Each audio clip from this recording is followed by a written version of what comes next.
말씀이 우리를 안전하게 지켜주신다. 말씀이 우리를 안전하게 지켜주신다는 제목으로 말씀을 전합니다. 잠언 29장을 묵상하고 있습니다. 어제 보신 29장 전반부에서는 주로 정치적 영역에서 왕과 통치자들의 책임을 다룬 잠언들이 많이 나왔습니다. 오늘 본문인 후반부에서는 가정의 영역에서 이루어져야 할 자녀 교육에 대해서, 또 사회 영역에서 나타나는 사람들의 양상에 대해 교훈하는 잠언들이 주를 이루고 있습니다.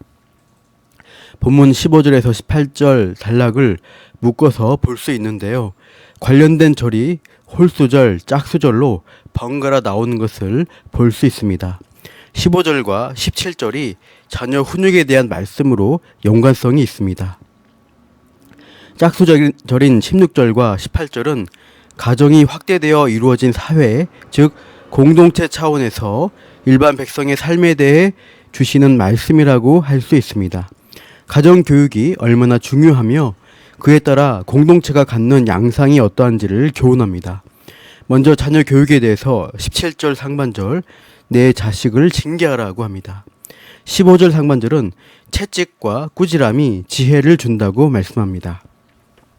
15절, 17절을 연결시켜 생각해보면 자식을 채찍과 꾸지람으로 엄중하게 징계할 때 지혜를 심겨줄 수 있다는 것으로 이해할 수 있습니다. 만약 그렇게 훈육하지 않고 15절 하반절 임의로 행하게 내버려둔 자식은 어떤 결과를 가져오는가? 어미를 욕되게 하느니라. 마음대로 하도록 내버려둔 자식은 그 어머니를 포함하여 부모를 욕되게 하는 결과를 낳는다는 것이죠.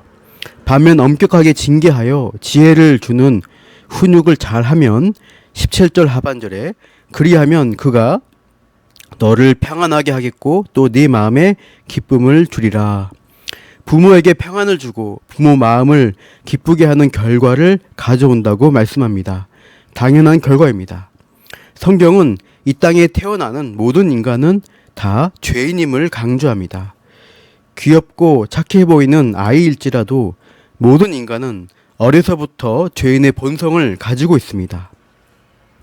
그래서 그 죄성을 다루어주지 않으면 제멋대로 행동하며 악하고 삐뚤어지기 쉽습니다.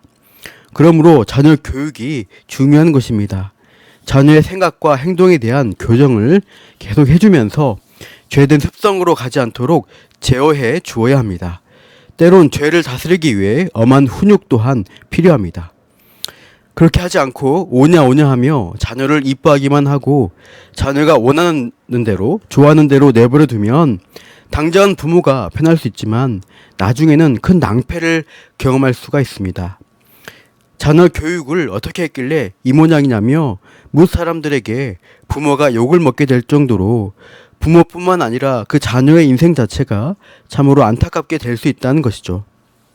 반면 어릴 때부터 자녀 교육을 잘 해놓으면 그때에는 신경 써야 할 일도 많고 통제하느라 티격태격도 해야 하지만 잘 훈육받은 자녀로 인해 나중에는 부모가 평안과 기쁨을 누릴 수가 있게 되는 것이죠. 그래서 자녀의 생활 습관에 대해서 부모가 꼭 훈육을 해야 합니다. 그렇지 않고 예를 들어 자녀가 좋아한다고 해서 마음껏 핸드폰 게임하게 하고 SNS나 카톡, 온갖 영상물과 즐거움을 주는 세상 것에 매몰되도록 내버려두면 어떻게 될까요? 자녀의 행동을 통제할 기회를 잃게 되고 그 자녀 스스로도 중독되어 절제하는 생활 습관을 갖지 못하여서 나중에라도 그 습관을 고치려고 할 때 이미 고질적이 되어서 참 힘들 수가 있습니다. 부모뿐 아니라 자녀 본인 인생에 있어서도 참 안 좋은 열매를 거두게 됩니다. 그러므로 어린 자녀를 키우는 부모라면 자녀 교육에 대해 상당히 주의를 기울여야 합니다. 세상 부모처럼 공부 잘 시키는 자녀 교육이 아니라 자녀 훈육, 특히 신앙 교육이 우선순위가 되어야 하겠습니다. 성경적 가치관을 심겨주기 위한 노력이 필요한 것입니다. 요즘 우리 남문교회에서 자녀 양육과 부모 교육에 대한 컨텐츠나 특강을 많이 하고 있습니다. 이번 여름 7월에도 가정에 대한 특강이 예정되어 있습니다. 꼭 들으시면서 자녀 교육과 부모의 역할에 대한 유익을 얻기를 바랍니다. 다음으로 가정이 확대된 사회 공동체 측면을 살펴보겠습니다. 가정에서의 바른 훈육과 신앙 교육을 받지 못한 사람들이 많아지면 어떻게 될까요?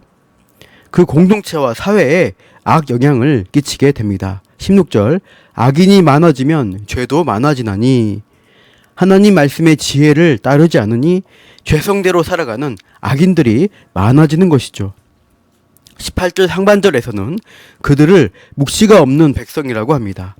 묵시란 보여주시는 계시입니다. 즉 하나님 말씀이죠.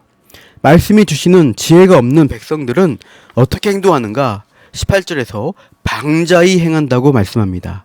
자기 마음대로, 자기 성질대로 막 행동하는, 방자하고 방종하는 질 나쁜 사회상을 보여주게 되겠죠.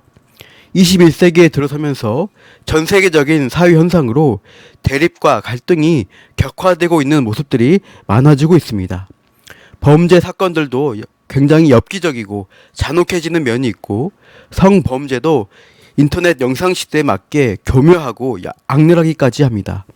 작년에 엠번방 사건이나 최근에 공인중개사 일하던 청년이 SNS로 60여 명의 피해자를 성착취한 사건이 터졌는데, 그런 질 나쁜 범죄들이 계속 이어지고 있습니다. 지난달에도 성추행 당한 여중사의 자살로 온 나라가 시끄러웠습니다. 고질적인 범죄들이 계속되면서 잠언 말씀처럼 방자히 행하는 사회 현상을 목격하고 있는 것이죠. 악인이 많아져서 범죄함도 많아지고 있습니다. 그러나 성경은 경고합니다. 16절 하반절에 의인은 그들의 망함을 보리라. 악인들은 욕망과 한탕을 추구하지만 결국 망하는 인생이 되고 만다는 것입니다. 정말 행복한 인생, 복을 받는 자는 누구냐? 18절 하반절에 율법을 지키는 자는 복이 있느니라. 말씀을 지키는 자, 말씀에 순종하고 말씀이 주는 지혜를 따르는 자는 복이 있다고 말씀합니다. 하나님의 말씀을 지키려고 애쓰는 사람에게 오히려 그 말씀이 지켜주시는 은혜가 임하게 되죠. 뒤에 25절 하반절에 이렇게 넣어줘. 여호와를 의지하는 자는 안전하리라. 내가 하나님을 의지하고 말씀에 순종하려고 할 때 그 말씀이 일탈로 빠지지 않고 안전한 울타리에 우리가 머물 수 있도록 지켜주십니다. 그래서 안전하고 복된 삶을 살 수 있게 되죠. 자녀 훈육도 비슷하게 본문 19절부터 22절에서 사람 관리에 대한 중요성을 강조합니다. 종을 관리하는 것과 자기 관리에 대한 교훈이 번갈아 나옵니다.